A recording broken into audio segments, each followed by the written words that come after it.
He already knows your wit. He already knows your character. He built you. He mechanically fixed you. He knows your nerves. He knows your thoughts. He will not test you to find out who you are, because it doesn't make sense. It's fallacy to think that God wants to know who you are. He knows who you are. Why would he test you to know who? It doesn't make sense. But who is ready to know all this? Because for the sake of ruling purposes, people have to be kept in that state of darkness. And I don't know how long it's going to take for us to realize that there is a spiritual influence that is working us in an evil way. And there is also the physical, mental abilities that we have to put into place to expose the evil, the true evil that is within, that limits us to see clearly. Because unless we discover that, we always stay in blindness, and we'll never come to the truth. The truth is before us. It's not necessarily finding the ultimate truth, but it is the beginning of getting to the truth. Being able to discover the lies is being able to be enlightened in the sense of knowing the truth. But if you can discover the lies, how do you discover the truth? You will deal for your life, for the rest of your life, you will believe in lies and die in lies and end up in hell or in lies, in a place where there's lies, and it's not going to be a place where you have a lot of fun. You wouldn't like that. If you live among lies, you can imagine that you can't achieve anything. You will meet people who are kings of lies, and they will lie to you all the time. And in the spiritual realm, you live among people who are lying to you wherever you go, and you can't achieve anything. So if you don't want to end up in that kind of environment or in that kind of state, you correct it now. This is your lifetime. Life is once chance you've got, and you got a chance because one does not become aged in a day, days, years. You become 18 for a whole year, so many days, 360 something days. You become 19.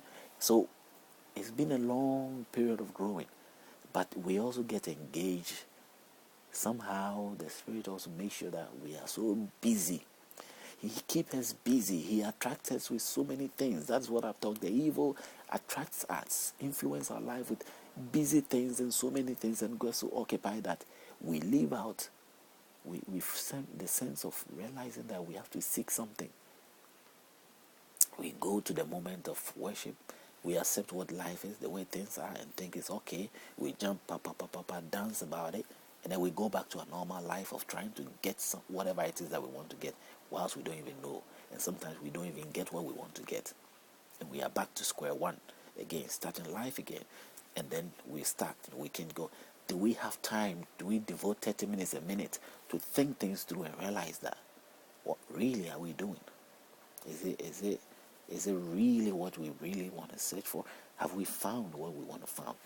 Is the truth that we claim to be learning or being told, is that what we know? Now, if some people discover it and they click, they sort of want to bring your attention to it, be ready to bring yourself to that mood of wanting to know. Then you can really change your life and transform your life in a more better way. Your solid individual sense of responsibility is important than any other thing in life. What else can you ask for than this? You become the richest man, you have to be very independent. You can be rich and whatever, and yet still you're lost in between your mind. You're lost here and there, and you're being controlled by people, and you're in a state where you think charitable means is going to help you. You can give all the charities you want to give. It makes no difference. If your brain is lost, it's lost. If you don't know the truth, what has charity got to do with knowing the truth? Give as much as you want to give. If giving makes you wise, then the wise person will be the richest person on earth. No, it has nothing to do with that. Knowing the truth has nothing to do with giving or charity or whatever it is. It's a total different thing. It's about your brains recognizing something, your surroundings or something inside you, trying to know, define yourself and see that you are a human. You are a physical human being, and not knowing yourself and hoping for spirit in which probably you would never get there.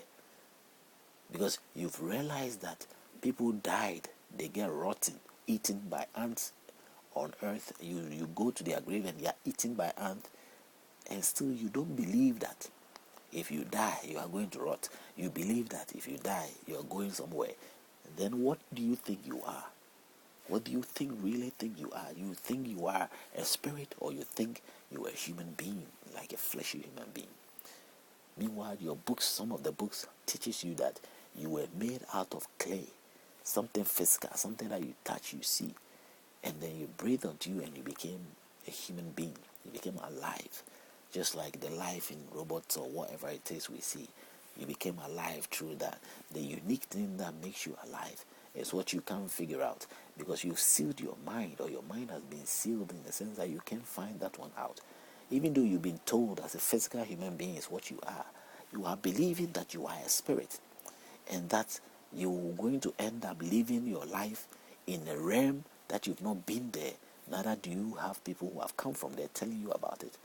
We have witchcrafts who live their witchcraft life, and they keep making confessing and confusing us with spiritual activities.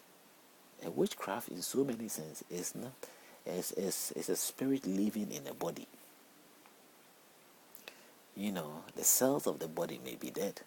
The spirit is completely in control of that person. He lives in a dream world. His real life is when he's asleep. Now, is this normal?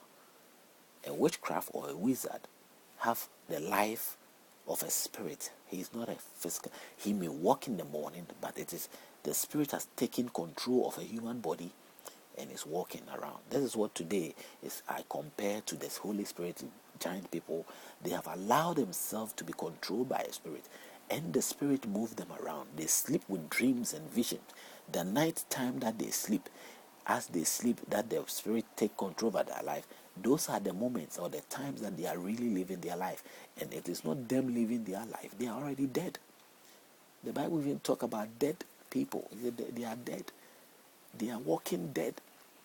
It is the spirit that is living his life. And the spirit is living his life, but the spirit has transformed himself in a sense that, in a physical sense, and he keeps confusing and deceiving the normal human beings among life. Now, over the age, as time goes on, spirits are gradually taking control over lives. Human beings are giving birth every day. There are real human beings that are going on every day. They're taking their life, they're moving on. But spirits keep taking control. And as a result of these books, the spirit is being passed on to the human life, taking control of the human life. And before you know it, I meet lots of people talking to me, but they are not real human beings. The possibility of them being spirit is just there. I experience both of my life. I experience the spirit side and I experience the normal human side. So I can tell this on my own grounds. That's how lucky I have been. Now, whether as time goes on, the spirit will completely take my human life off and take control, I don't know what it's going to be. But I struggle so much to be more human and get rid of the side of the spirit experience, because it is not me, it's different. Sometimes when the spirit is in control, you realize that if you come to your sense, you realize it's like you've been in coma or something. It's like it's not you. You didn't say that word. You didn't speak. Something else spoke. But you have your senses there that tells you. You are very conscious of realizing that something else has spoken through you. Something else have taken over your soul. Something else have used you to do something bad or good or whatever it is. And you couldn't do anything about it. This is the way of the spirit. This is the ability of the spirit. This is how the spirit works. The character or the way of certain people, they are just not in place. You can